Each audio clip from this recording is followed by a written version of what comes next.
We have a pandemic that continues to skyrocket. Yesterday, I was interviewing Professor Rhoda Wanyenze. She is the head of Makerere Institute of Public Health, and she's saying that the numbers are going in all the wrong directions. Actually, the predictions are that January, February, and March will be the worst possible.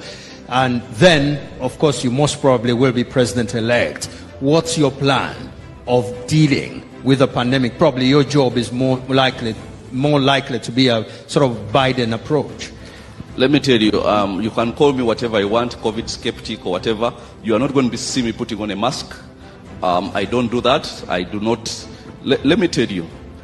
You don't believe there's a pandemic? No, there's something like that, you know, which comes and pulls and Mr. Wait. Let me explain myself. People have died. Let me explain myself. First of all, the worldwide survival rate for COVID is 99%.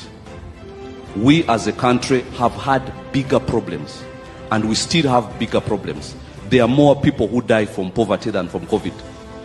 Fact. There are more people, there are more women who die giving birth than from COVID. Fact. There are more people who die from malaria than from COVID. The numbers argue so. So why must... There are actually probably more people who die from road accidents than we have lost to COVID. Thank you very much. Now, the statistics don't lie. But what I want you to address... No, so let me... I'm addressing that. I'm coming. But, and I'm sorry to interject. We've got to be sensitive to families that have lost people to COVID in your explanations. Okay, we've got to be sensitive to women who have died giving birth in my explanations. We've got to be sensitive to people who have died of malaria in my explanations. I don't want us to put COVID on a pedestal where it is not. Okay? Let me tell you something. For a young Uganda, I told you we have a median age of 15.8. Uganda. Fact. The median age for Europe is 40. Fact. They have so many old people which we don't have.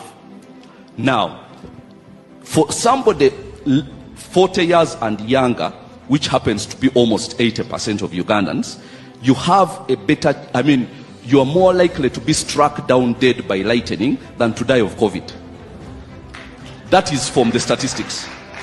Of course, now you've mentioned... Apart from the old ones.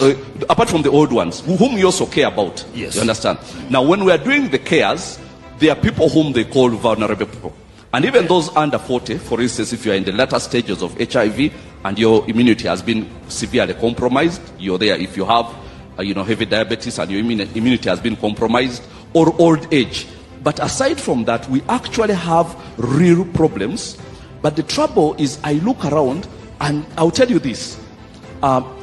Somebody was telling me that drug companies, like for instance, Joint Medical Stores, made a 300% profit this year because of COVID.